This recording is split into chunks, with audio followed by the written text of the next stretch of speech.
The soldier returned from his short leave in Minnesota, expecting a quiet homecoming, but he froze in shock when he saw the scene before him. His little daughter, dressed in a filthy, torn pink dress, was clutching her 8-month-old baby brother tightly in her tiny arms. Her tear-streaked face trembled as her voice cracked with sobs. "Please, don't hurt us anymore."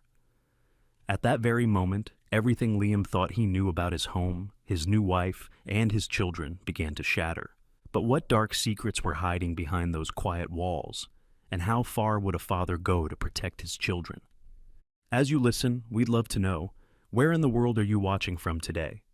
Now, let's begin. Snow drifted softly over Duluth, Minnesota, blanketing the quiet streets beneath a gray winter sky. Liam Hart, 35 years old, gripped the steering wheel of his old Ford truck as he turned down the narrow road leading home. Beside him, Duke, his loyal German Shepherd K9, sat rigidly, his pointed ears twitching at every passing sound. 5 years old, Duke was a sturdy, black and tan sentinel with keen amber eyes that rarely missed a thing. He had served alongside Liam during his final deployment, trained to track, defend, and alert. Now, off duty, he was no longer just a soldier's partner, but Liam's shadow, his silent guardian, and his only constant companion. Liam's reflection in the rearview mirror bore the marks of someone who had seen too much. His once youthful face had sharpened into angles, shadowed by stubble, and his gray-blue eyes held a constant weight, calm on the surface, yet storming beneath. 12 years of service in the U.S. Army had changed him. In Iraq, in Kandahar, in nights where explosions drowned out sleep, Liam had learned discipline and silence. But he had also learned loss. None of that compared to the day he lost Anna. Anna Hart had been the sunlight in his winters, tall and graceful, with chestnut brown hair that spilled in soft waves across her shoulders, and warm hazel eyes that always carried kindness. She was the kind of woman who breathed warmth into cold rooms. She had been his anchor, the one who tethered him to the simple, fragile beauty of life beyond the uniform. Their home used to be alive with her laughter, the soft echo of her humming in the kitchen, the rustle of her dresses on the stairs, and her voice reading bedtime stories to Lily. But on the night Owen was born, joy turned to devastation. Complications during delivery caused sudden hemorrhaging, and within hours, Anna was gone. Liam could still see it clearly. The pale hospital lights, the cold tile beneath his boots, the distant sound of heart monitors fading into a flat line. He had stood there, helpless, holding his newborn son while the world fell silent around him. That night marked a fracture in his life that never fully healed. The grief carved deep scars in Liam's heart, scars layered with guilt.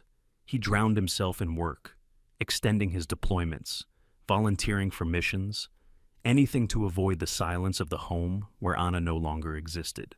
Lily Hart, their firstborn, was barely 4 then, a fragile little girl with soft brown curls, wide gray eyes, and a quiet nature. She had always clung to her stuffed bunny, the one Anna had sewn by hand, carrying it everywhere like a shield against the world. And now there was Owen Hart, only 8 months old, small and delicate, his wisps of blonde hair glowing faintly like threads of sunlight, his soft hazel eyes so much like his mother's. Liam had thought leaving was easier, for him, for them. But when his commanding officer called 6 months after Anna's passing, assigning him to another mission, he said yes. He told himself it was duty. He told himself it was what soldiers did. He left the children in the care of Marissa Hale, a family friend and one of Anna's closest companions. Marissa, at 31, had seemed like a saving grace at the time. She was striking, with honey blonde hair always perfectly styled, emerald green eyes sharp as glass, and a slender frame that carried elegance in every step. She had been gentle with the children in the early months, her soft voice promising stability where Liam couldn't. In his grief, in his exhaustion, he trusted her. And when he returned after his last deployment, fragile and worn, he believed marrying Marissa might restore what was lost. A motherly presence for the children, someone to keep the house warm. But life had a way of hiding storms behind calm skies. Liam had been away again these past weeks, not for battle this time, but for therapy at the VA center in St. Paul, working on his PTSD. He hadn't told Marissa he was coming home today. He wanted it to be a surprise for Lily and Owen, a small attempt to stitch himself back into their lives. He imagined Lily running into his arms, Owen babbling with excitement, the house warming with the sounds of his children again. As his truck rolled into the driveway, Duke leaned forward, his amber eyes fixed on the house. His ears twitched, a low rumble hummed from his throat. Liam frowned, resting a hand on the dog's back. "Easy, boy, we're home." But Duke's gaze never wavered. The house stood still beneath its coat of snow, the icicles hanging from the roof glinting faintly in the pale afternoon light. Liam stepped out into the cold, his boots crunching softly on the frozen ground, breath forming pale clouds before his face. He unlocked the door and stepped inside. Immediately, he felt it. The air was wrong. The faint scent of vanilla candles hung in the entryway, but beneath it, there was a strange quiet, too heavy to be peace. The home had always been full of sound. Anna's soft humming, Lily's giggles, the creak of the old wooden stairs. But now, it was hushed in a way that pressed on his chest. He set down his duffel bag, removed his thick army green jacket, and called softly, "Lily, Daddy's home." Silence. Then came a sound. A faint sob. Small. Trembling. Barely audible, but slicing through the stillness like a crack in ice. Liam froze, his breath caught in his throat. His entire body, honed by years of training, went taut. Duke's ears shot up, his posture stiffening, head snapping toward the hallway. Liam moved slowly, boots whispering against the hardwood as he followed the sound. Duke padded ahead, his movements silent but deliberate, nose twitching as if he were tracking invisible signals. As they reached the corner of the living room, Liam stopped short, leaning slightly against the doorframe. And then he saw her. Lily sat on the floor near the edge of the rug, her small body curled protectively around Owen, holding him tight against her chest. Her little pink dress was filthy, the hem frayed, her tangled brown curls clinging damply to her tear-streaked cheeks. Owen's tiny fists clutched her shoulder, his face flushed and wet, his cries quiet but relentless. And then he heard it. "Please!" Lily's voice cracked as she buried her face into Owen's tiny shoulder. "Please don't hurt me and my brother anymore." Liam's chest constricted, his heart pounding so loudly he could hear it echo in his ears. His vision blurred slightly as memories of Anna crashed into the present, her gentle hands brushing Lily's curls, her soft voice reading bedtime stories, her promise to always keep them safe. Now, that promise lay shattered on the floor before him. Duke shifted closer, standing guard beside Liam, his body rigid, amber eyes locked on the room beyond. Liam took a slow, sharp breath, his jaw tightening, and stepped forward, his boots making the faintest creak on the floorboards. And that was when a shadow moved in the far corner of the room. He hadn't seen her yet, but he knew who it was. Marissa. And suddenly, everything inside Liam went still. The weight of his absence, the silence of this house, the tremble in his daughter's voice. Everything he thought he knew was about to come undone. Liam's breath caught as Lily's trembling words echoed in his ears. "Please don't hurt me and my brother anymore." His boots felt heavy against the wooden floor, but he forced himself forward, Duke pacing silently at his side. The moment he stepped into the living room, Marissa spun around so fast it was almost unnatural. Her perfectly curled blonde hair bounced against her shoulders as she knelt quickly beside Lily, forcing a soft, melodic tone into her voice. "Sweetheart, no more tears now. Daddy's home. Everything's fine." Her manicured fingers brushed over Lily's tangled curls, but the child stiffened at her touch. Liam's gaze flicked from Marissa's painted smile to his daughter's pale, tear-streaked cheeks, then to Owen's tiny fists gripping Lily's dress. His chest tightened. Something was wrong. Marissa straightened, smoothing her fitted charcoal gray blouse and tugging lightly at the hem of her pencil skirt. "Liam," she said with a small, deliberate laugh, "you scared us. You should have called before coming home early." Her green eyes glittered too brightly under the chandelier, and though her voice carried a note of affection, Liam could hear the strain beneath it. Lily clung tighter to Owen, burying her face against his small shoulder. Duke padded forward, standing close enough that his thick fur brushed Liam's leg. His amber eyes never left Marissa, ears pricked forward as if waiting for an unspoken command.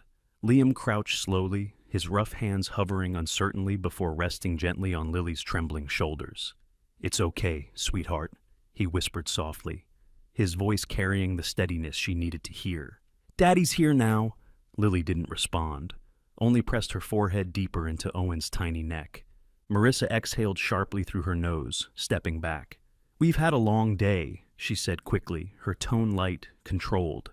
"Come on, Liam, dinner's ready. Let's sit down together." Liam hesitated but nodded slightly, knowing he needed to observe before confronting. He lifted Owen carefully from Lily's arms, cradling his frail body against his chest. The baby whimpered softly, his tiny hands gripping Liam's shirt. The dining room was immaculate, almost unnaturally so. The polished wooden table reflected the warm glow of the chandelier, the silver cutlery perfectly aligned, and a roasted chicken sat neatly at the center, its skin golden beneath a glaze. Liam noticed the details instantly, the table set too perfectly, the house unnaturally quiet. Marissa busied herself at the counter, pouring wine into a pair of crystal glasses before placing one in front of Liam. "I thought we could celebrate," she said lightly, her smile practiced, her voice sweetened with effort. Liam adjusted Owen into his small cushioned chair, tucking a folded blanket around his tiny body. Lily sat beside him silently, her shoulders drawn in, her small hands folded tightly in her lap. She glanced at Liam, gray eyes wide and uncertain, before quickly lowering her gaze to the table. When she reached for her spoon, Liam's sharp eyes caught it, the faint bruises along her wrist, half hidden beneath the cuff of her sleeve. His breath stilled, his hand tightened slightly on his fork, knuckles paling under the tension. Across the table, Owen whimpered softly, twisting his small fists against the blanket. Liam reached for his bottle, only to frown when he noticed the watery texture of the milk inside. It was so diluted that it was nearly translucent beneath the chandelier's light. His jaw clenched as memories of Anna filled his mind. Anna gently measuring formula, warming milk just enough, holding Owen close while humming softly to calm him. Marissa must have noticed his gaze because she smiled quickly, too smoothly. "Owen's been fussy lately," she explained, tucking a strand of hair behind her ear. "I watered it down a little to help his digestion. Perfectly safe. I read about it." Liam said nothing, forcing his shoulders to relax, even as Duke's tail brushed softly against his boot beneath the table, a silent reassurance, a reminder to stay composed. He watched Lily closely instead. She sat completely still, her fork untouched, her lips pressed into a thin line. Marissa reached over suddenly, placing a piece of chicken onto Lily's plate. "Eat up, sweetheart," she said warmly, though her voice carried an edge too faint for anyone but Liam to notice. Lily flinched slightly, gripping her spoon tighter without lifting it.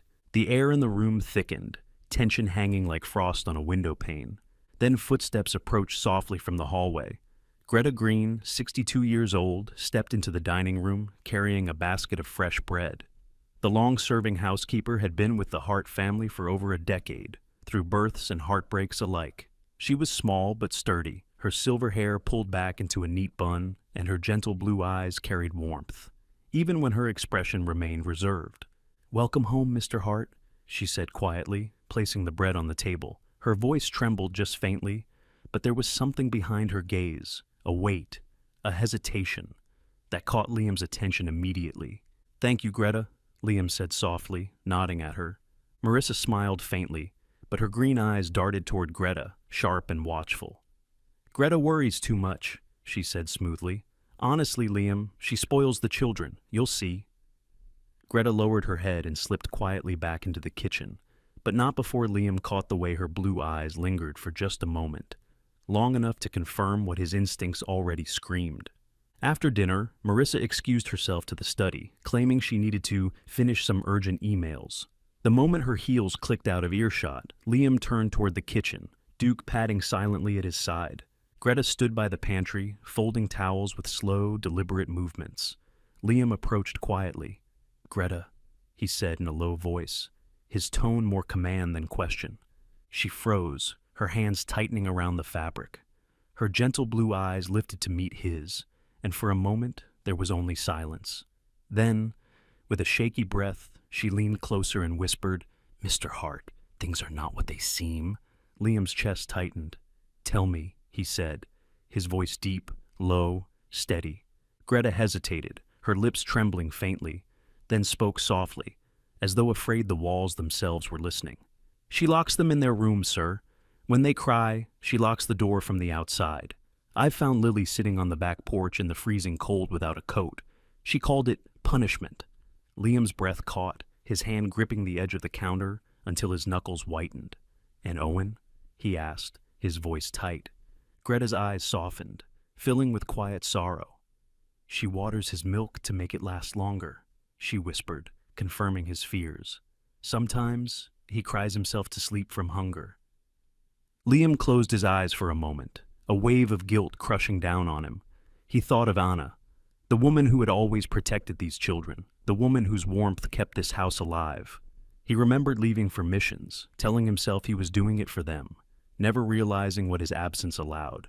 When he opened his eyes again, his gray-blue gaze was steady, sharp, and cold as the Minnesota wind. Greta lowered her voice even more, her fingers twisting the towel nervously. "I wanted to tell you sooner, but she intercepts calls, deletes messages. I didn't want to make it worse for the children." Liam drew in a deep, ragged breath, his jaw tightening until it ached. He nodded once, firmly, more to himself than to Greta. "Thank you," he said quietly, his voice hoarse but resolute. As he turned toward the hallway, his eyes drifted to the living room, where Lily sat curled on the couch with Owen asleep in her lap. She stared at him silently, her wide gray eyes filled with questions she couldn't ask. For the first time in years, Liam didn't feel like a soldier. He felt like a father who had been away too long, a father who had failed. But that would end tonight, because now he knew the truth, and everything was about to change.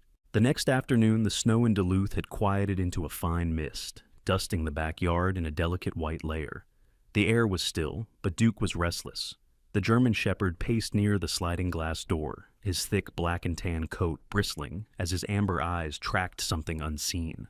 Liam, standing by the counter nursing his second cup of black coffee, noticed the subtle shift in Duke's behavior. "What is it, buddy?" Liam whispered, setting the mug aside. Duke's ears perked at the sound of Liam's voice, but his attention stayed locked on the trees at the far end of the yard. A faint, low rumble vibrated in his chest. Liam grabbed his jacket from the chair, pulling it over his broad shoulders. "Show me," he murmured. Duke darted forward, silent as a shadow, his paws sinking lightly into the thin snow as he led Liam around the house. The Hart property backed up to a narrow strip of woodland, a cluster of birch trees standing stark against the frozen landscape. The pale white trunks gleamed faintly beneath the gray sky, their skeletal branches tangled together like secrets caught mid-whisper. Liam moved quietly, boots crunching softly as he followed Duke, instinctively lowering his frame and steadying his breath like he had in the field years ago. When they reached the trees, Duke stopped abruptly, his body rigid, ears tilted forward. Liam crouched beside him, resting a hand against the dog's neck, feeling the tension coiled beneath the fur. Through the veil of hanging branches, Liam spotted two figures standing near the garden's edge, Marissa, and a man he had never seen before. The stranger looked to be in his mid-30s, tall and lean, with an expensive navy wool coat layered over a charcoal vest. His dark brown hair was neatly combed back, and the faint stubble along his jaw framed a sharp, angular face. His movements were precise, controlled, the posture of someone used to getting what he wanted. In his right hand, Liam noticed a slim leather folder tucked tightly beneath his arm.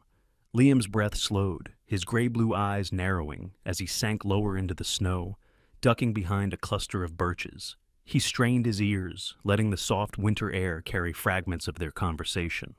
2 weeks, the man said, his voice low but edged with authority. After that, the trust will be harder to move without his consent. Marissa's perfectly manicured hands tightened around the ends of her cashmere scarf. She looked nervous, glancing over her shoulder briefly before lowering her voice to a harsh whisper. "I told you, I'll handle it. The documents are in the house. Once I get his signature on the proxy forms, the Walker Family Fund becomes mine to manage. After that, the kids—" She stopped suddenly, biting her lower lip. The man stepped closer, his dark brown eyes sharp beneath thick brows. "Caleb Reed," he said, extending his hand briefly for emphasis, though she didn't take it. "Doesn't like delays." Liam committed the name instantly to memory, Caleb Reed. He watched Marissa tilt her chin, her green eyes flashing irritation, before softening again into feigned sweetness. "You don't need to remind me what's at stake," she hissed. "Do your part, I'll do mine." Caleb nodded once, his expression unreadable, then handed her the folder. She slipped it into her tote bag quickly, her fingers trembling despite her controlled facade. Liam's jaw tightened until it ached, his hand pressing harder into Duke's fur to ground himself. His mind raced, piecing together the fragments. Marissa wasn't just failing the children. She was conspiring to take everything Anna had left for them. Anna's memory hit him like a cold gust of air. He could see her kneeling in the old backyard garden, sunlight glinting on her chestnut-brown hair as she planted tulips with Lily. He could still hear her voice laughing softly when Owen kicked for the first time. That fund wasn't wealth. It was Anna's last act of love, a promise that the children would always be provided for, even when she couldn't be here herself. And now, the woman he had trusted to help raise their children was planning to steal it. Liam swallowed hard, forcing himself to stay silent, though the urge to confront them right there burned beneath his skin. Duke shifted beside him, letting out a faint growl, but Liam rested his hand firmly on the dog's collar, calming him with a quiet command. "Not yet," he whispered. From behind the trees, he watched as Caleb leaned closer to Marissa, lowering his voice. "If he refuses, there are other ways. But this has to happen fast. You understand?" Marissa nodded quickly, her carefully painted lips pressed into a tight line. "I said I'll take care of it." With that, Caleb glanced once toward the street before turning away, disappearing down the narrow side path leading to the gated road. Marissa stood there for a long moment, rubbing her gloved hands together as though trying to shake the cold from her bones, then returned to the house, her crimson scarf swaying against the pale winter air. Liam stayed crouched among the birches long after they were gone, snowflakes melting against the heat of his skin as he tried to steady his breathing. Duke shifted beside him, leaning into his leg, quiet and watchful. When he finally rose, his boots sank into the soft powder beneath him, and he traced his fingers briefly along the cold bark of the nearest birch. The roughness grounded him as he fought to calm the storm inside. The betrayal cut deep, not just because of what Marissa was planning, but because of how blind he had been to it. He had left for therapy, believing he was doing what was best for his family, and while he was gone, the walls of his home had been poisoned by secrets.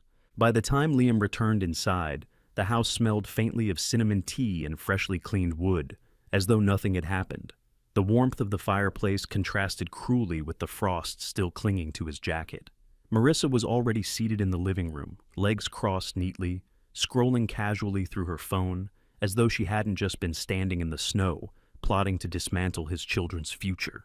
Liam stopped in the doorway, gray-blue eyes fixed on her, but said nothing. Not yet. From upstairs, Lily's soft laughter broke through briefly as Greta coaxed her into a bedtime story, Owen's babbling faintly audible in the background. For the first time, those innocent sounds filled Liam with dread instead of comfort, because now he knew the truth, and the fight was no longer just about protecting his children's safety. It was about protecting their future. The house was silent under the weight of winter, the pale glow of the Minnesota moon spilling through the frosted windows and painting faint silver shadows across the hardwood floors. Liam sat on the edge of his bed, elbows on his knees, Duke curled up at his feet. The German shepherd's thick black and tan fur rose and fell with slow, steady breaths, but his ears twitched at every faint sound beyond the walls. Liam couldn't sleep. His mind kept replaying what he'd overheard behind the birch trees, the name Caleb Reed. The plans whispered between him and Marissa, the way she spoke about his children's inheritance, as though Anna's last gift was a transaction. Every detail gnawed at him, and guilt pressed heavy against his chest. He had left them too long, put his trust in the wrong person, and now the walls of his own home felt like a battlefield he hadn't prepared for. A faint sound broke through his thoughts. At first he thought he imagined it, a ghost of memory carried from deployments long past. But then it came again, soft, muffled, and trembling. A whimper, a cry. Liam stood instantly, his boots silent against the rug. Duke rose, ears forward, muscles tense. They moved together, a practiced rhythm from years of partnership. Liam slipped into the hallway, the air colder here, carrying the faint creak of the old house settling beneath the winter chill. The sound grew clearer as he approached the children's room. Lily's muffled sobs reached him now, broken and uneven.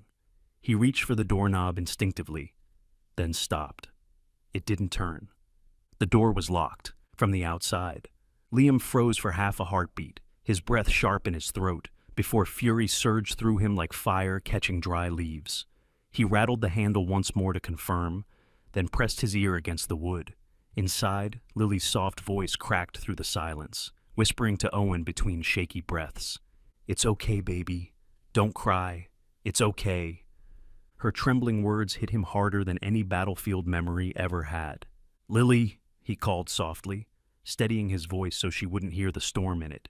"It's Daddy. I'm right here." There was a pause, then a small broken response. "Daddy?" "Yes, sweetheart, I'm here. I'm going to get you out." Liam stepped back, his jaw set, scanning the hallway for anything he could use. He spotted an old fire poker resting against the wall by the decorative rack, grabbed it, and jammed it into the lock. His shoulders flexed with effort as the metal creaked under pressure. Duke stood poised beside him, his deep amber eyes locked on the door, a low growl rumbling in his chest. The latch snapped. Liam shoved the door open, and a rush of cold air spilled from the darkened room. He found Lily curled tightly on the floor, her tiny arms wrapped around Owen, shielding him from the chill. The baby's cheeks were flushed red, his tiny fingers trembling against Lily's sleeve. Her pink dress was rumpled and damp from tears, her light brown curls tangled across her pale cheeks. She looked up at him through wide, terrified gray eyes, and the sight tore something deep inside him. Liam dropped to his knees, pulling both children into his arms, holding them so tightly he felt their tiny heartbeats hammering against his chest. "You're safe," he whispered, his voice rough and uneven. "I've got you. No one's going to hurt you." Lily clung to his shirt, her small hands fisting the fabric, refusing to let go even as Owen whimpered softly between them. Duke stepped into the room, sniffing around carefully before settling near the door, positioning himself like a silent guard. Liam rose slowly, cradling Owen in one arm, while keeping Lily close against his side, and carried them down the hall toward his bedroom. Each step felt heavier than the last, but his grip never loosened. Inside his room, he settled them on the bed, tucking the blanket carefully around their small bodies. Owen whimpered once more before his breath steadied, his tiny fist gripping the edge of Liam's sleeve. Lily, however, stayed awake, her gray eyes fixed on him, as if afraid he might vanish if she blinked. For a long moment, silence stretched between them, broken only by the faint ticking of the old wall clock and Duke's steady breaths from his place near the door. Then, in a trembling voice, Lily asked the question that carved into Liam's chest like a blade. "Daddy, are you going to leave us again?" The words hung in the air, fragile and sharp, pressing into every unspoken regret Liam carried. His throat tightened, his hand instinctively reaching to brush a stray curl from her damp cheek. "No, sweetheart," he whispered, his voice raw but steady. "I'm here now. I'm not going anywhere." Lily hesitated, her lip trembling, then shifted closer to him, resting her head against his chest.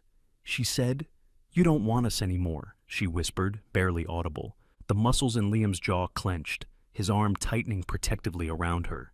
He wanted to storm down the hall, confront Marissa, demand answers, but he couldn't. Not now. Not tonight.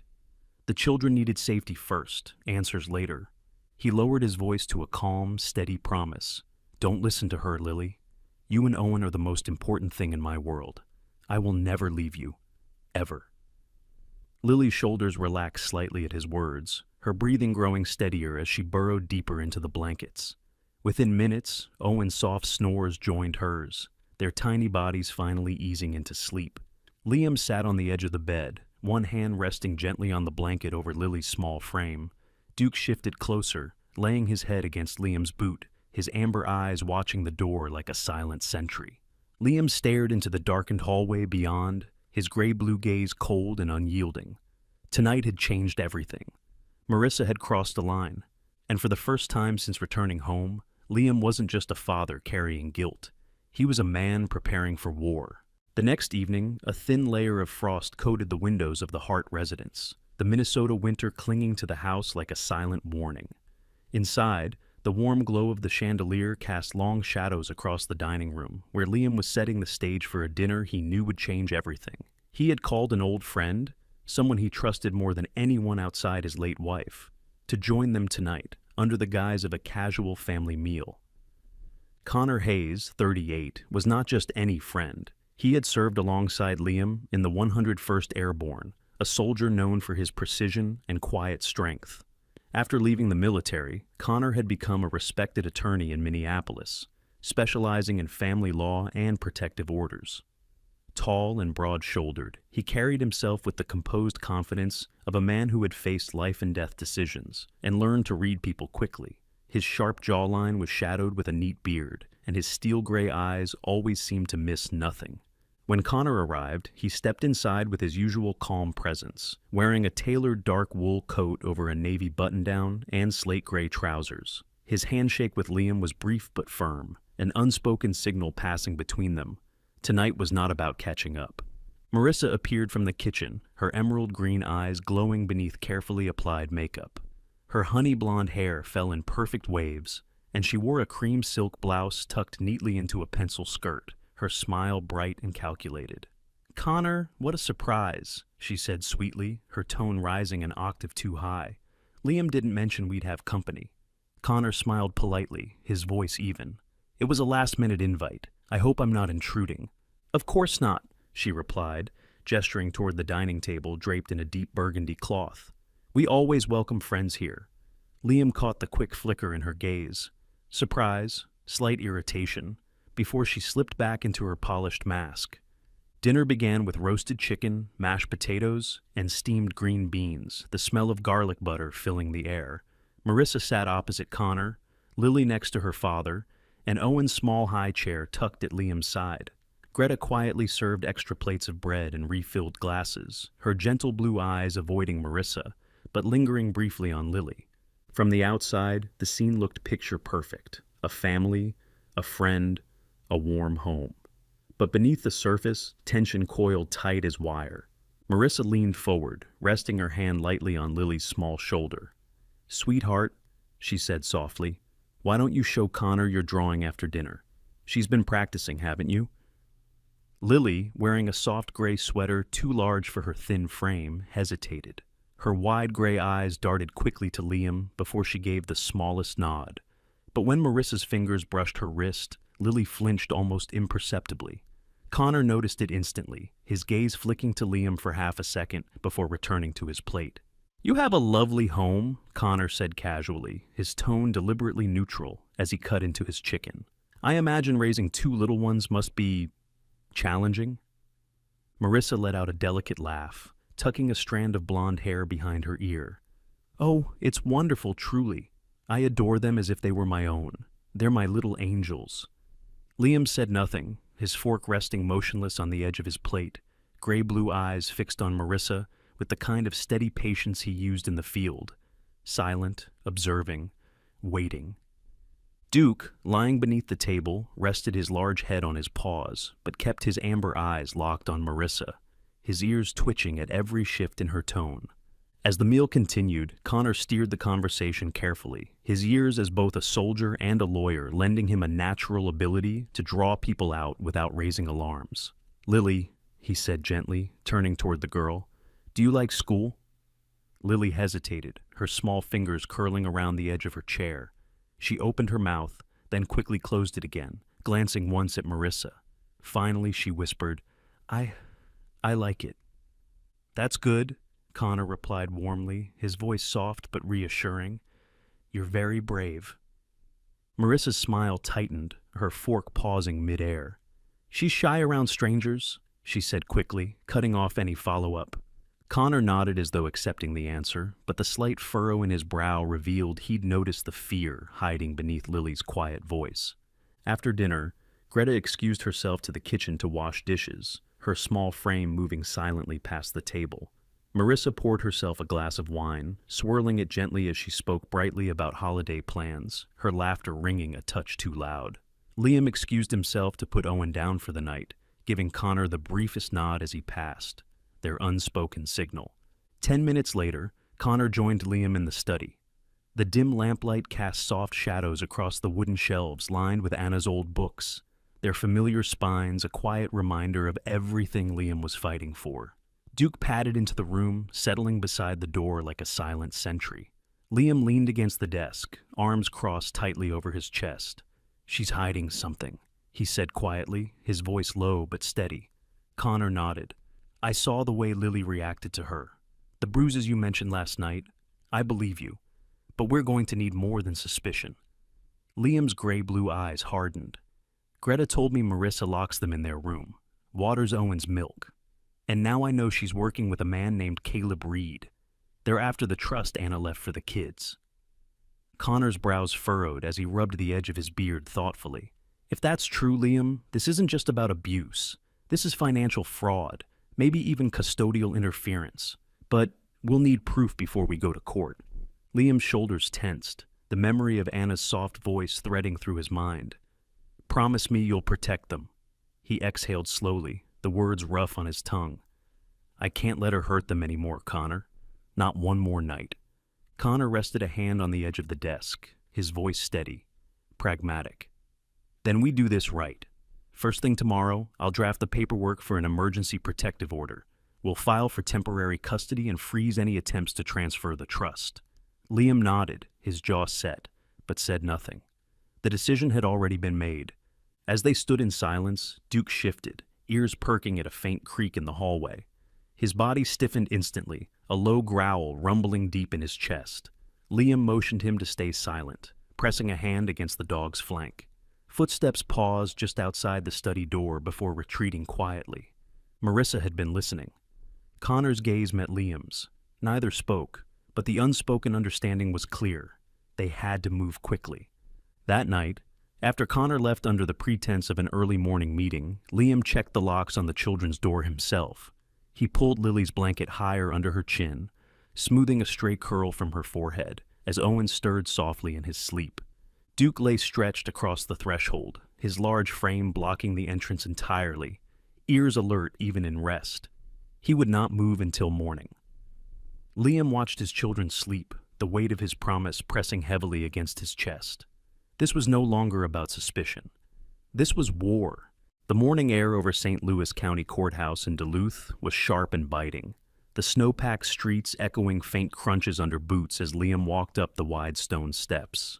The gray marble facade loomed above him, cold and imposing, framed by tall pillars dusted with frost.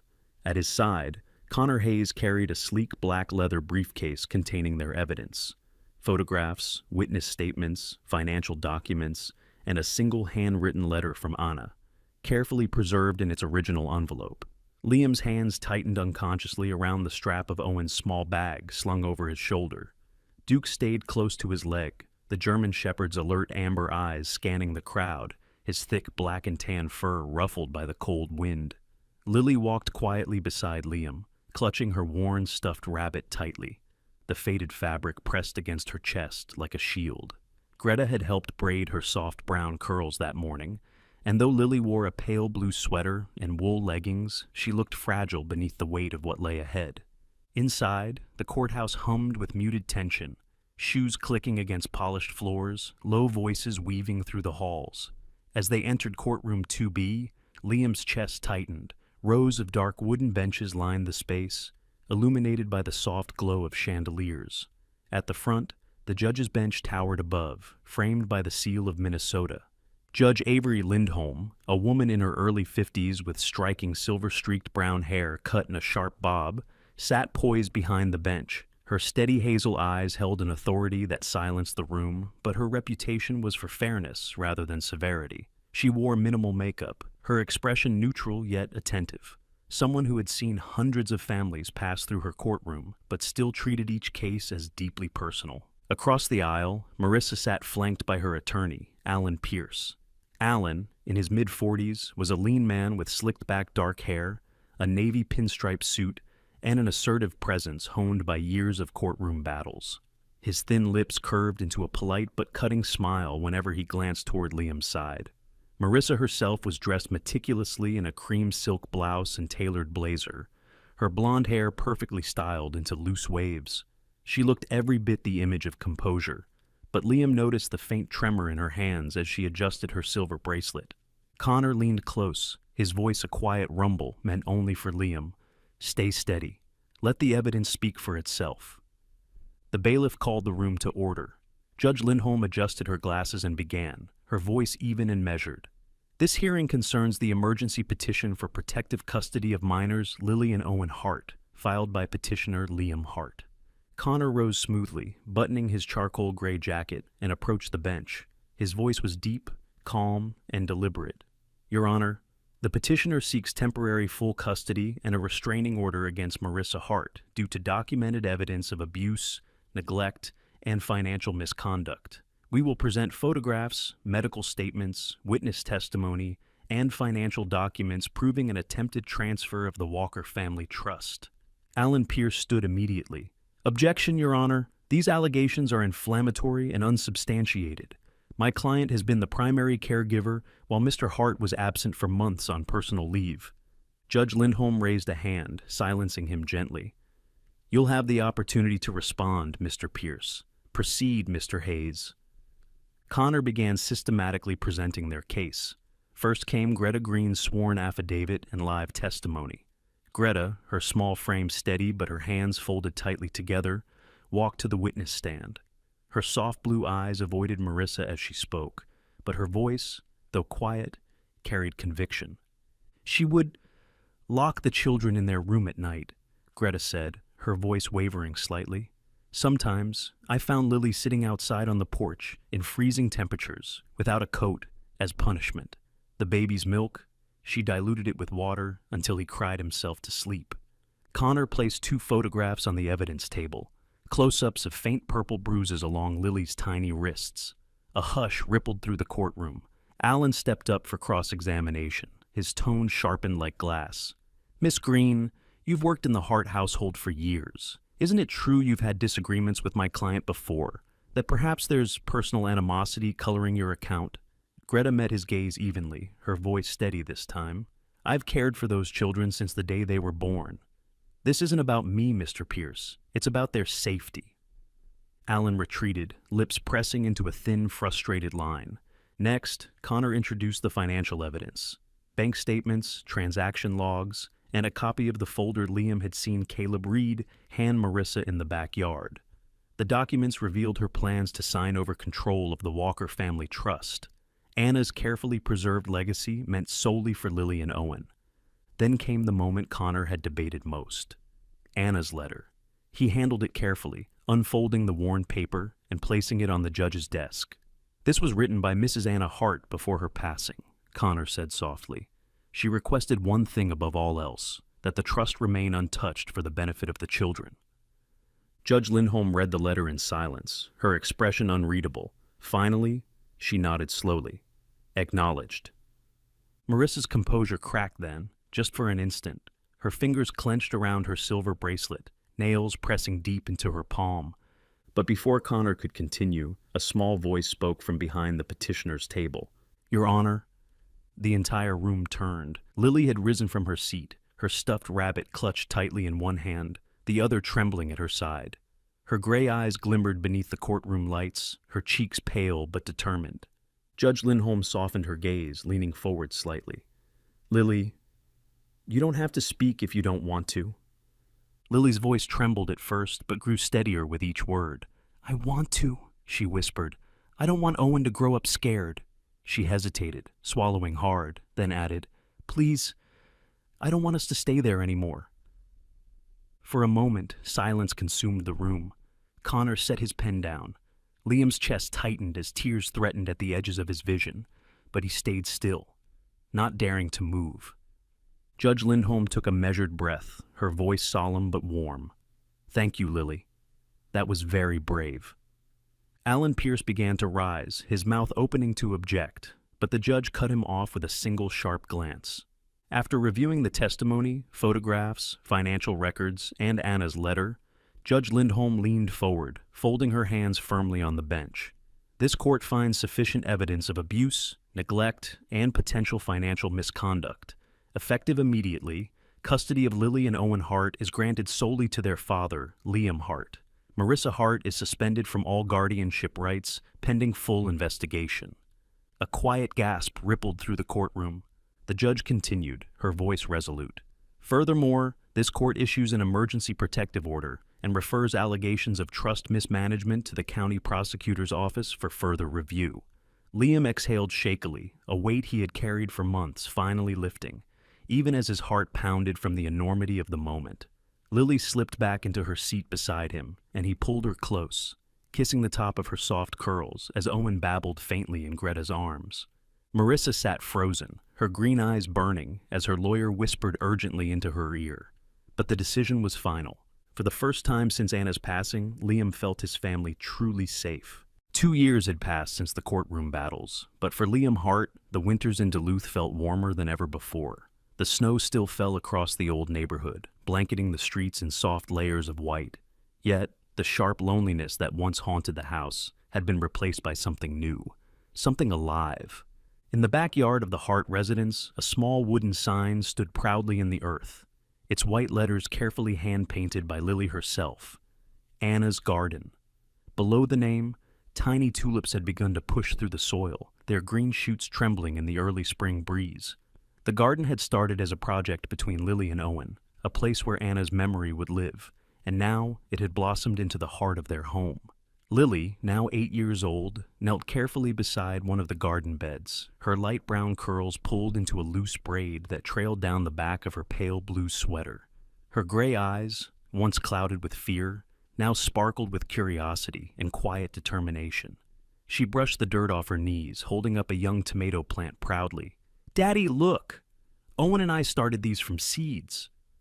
Owen, just 2 years old and sturdy on his tiny legs, clutched a small green watering can nearly half his size. His round cheeks were flushed pink from the cool air, and his giggle bubbled out as he tipped the can awkwardly over the soil, splashing more water on himself than the plants. Liam crouched beside them, his broad frame relaxed, his once weary gray-blue eyes softening as he adjusted Owen's little hands on the handle. "Easy there, champ," he said gently. "The plants drink slowly, just like you with your milk." From the porch, Greta Green watched them with a smile, her silver hair catching the soft sunlight as she wiped her hands on a checkered dish towel. Now 64, she had returned to help Liam full-time, caring for the children with the same devotion she'd shown since the day Lily was born. Her gentle blue eyes followed them, and though her movements had grown slower with age, there was a lightness in her steps that hadn't been there during the darker years. Near the fence, Duke rested on the grass, his thick black and tan coat peppered with strands of gray now. At 10 years old, his muzzle had softened with age, but his amber eyes remained alert, scanning the yard with quiet vigilance. Every time Owen wandered too close to the edges of the garden, Duke's ears perked, his tail thumping softly as he rose to guide the little boy back toward Liam. Inside the house, the smell of fresh-baked bread filled the air, as Greta's laughter mingled faintly with the distant hum of the kettle. The once cold and hollow home now breathed warmth, alive with footsteps, voices, and the gentle clatter of life returning to its rightful rhythm. Late that afternoon, Connor Hayes arrived, brushing melting snowflakes from his charcoal overcoat as he stepped through the front door. Though a few strands of silver now streaked his dark brown hair, his steel-gray eyes still carried the sharpness of a man who'd seen enough battles, in the field and in the courtroom. Connor set his briefcase down on the dining table, his tall, broad-shouldered frame filling the hallway, as Duke trotted forward to greet him with a soft bark. "You've got news?"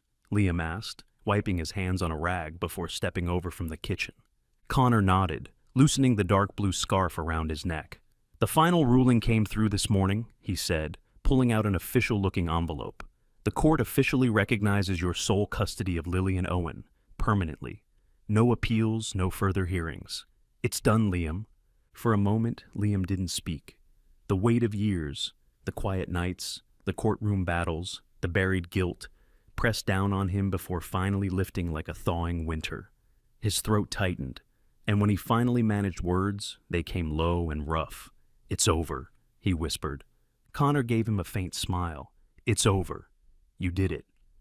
Lily, overhearing the words from the porch, bolted into the living room, her small boots tapping against the hardwood floor. "Daddy!" she squealed, throwing herself into his arms. "Does this mean we're safe forever?" Liam crouched and scooped her up, holding her tight against his chest. "Yes, baby," he said softly, pressing a kiss into her curls. "Forever." Owen waddled over moments later, dragging his tiny watering can behind him. "Safe," he echoed proudly, his voice barely more than a babble. Liam chuckled, pulling the toddler into the embrace, his heart full in a way it hadn't been in years. Connor stayed for dinner that night, seated at the long wooden table that now bore scratches from toy trucks and Lily's paintbrushes. Greta served roasted chicken and fresh vegetables from the garden, Owen banging his spoon against the high chair tray while Duke sprawled lazily by the fire. The house, once silent, now pulsed with life. After the dishes were cleared and Greta retreated to the kitchen, Connor lingered in the living room with Liam. The two men sat side by side, the crackling fireplace painting their faces in warm light. "You know," Connor said quietly, swirling the last sip of coffee in his mug, "I don't think Anna ever doubted you'd find your way back to them." Liam stared at the wooden sign visible through the window, its white letters faintly glowing under the porch light. "I promised her," he said, his voice low, roughened by memory. "I promised I'd protect them. It just took me too long to keep it."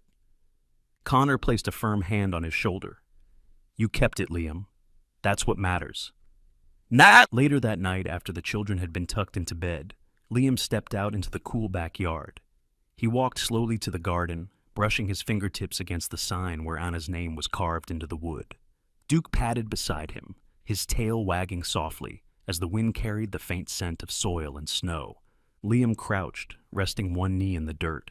"I did it, Anna," he whispered into the quiet night. "They're safe. We're home." Above him, the birch branches swayed gently in the cold breeze, and for the first time in years, Liam felt at peace. Inside, laughter drifted from the children's room, and the old house, once heavy with silence, now felt like what it was always meant to be, a home. In the quiet heart of Duluth, where winter once brought only cold and silence, a miracle bloomed in Anna's garden. It wasn't just the flowers or the laughter of children that filled the air. It was proof that even after the darkest storms, God can guide us toward the light.